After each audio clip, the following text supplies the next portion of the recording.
19. decembra se je na 13. seji sestal občinski svet občine Šmartno pri Litiji. Na zadnji seji v letošnjem letu so imeli na dnevnem redu kar 15 točk, ki so jih obdelali v manj kot 1 uri. Tokrat smo se odločili za sejo v gasilskem domu na Librgi. Ena izmed najpomembnejših točk je bila seveda sprejetje proračuna.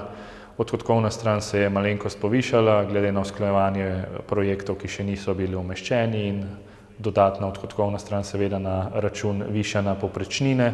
Informacijo, ki smo jo prejeli malenkost kasneje za sprejetjem prvega branja.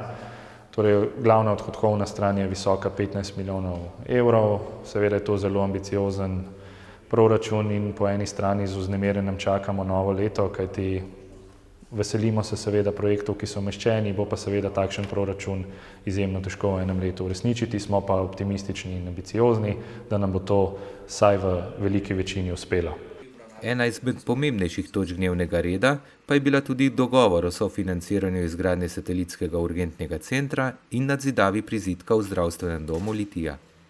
V občini Šmartno pri Litiji smo sicer potrebna sredstva umestili že v prvo branje, smo pa izredno veseli, da smo hkrati potrdili tudi dogovor, ki nas obe občini ustanoviteljici zavezuje k temu, da v naslednjem letu v pomoči države seveda z omenjenim projektom začnemo in se bomo hkrati v bližnji prihodnosti lahko veselili novega sodobnega centra, ki bo zrastel ob zdravstvenem domu v Litiji.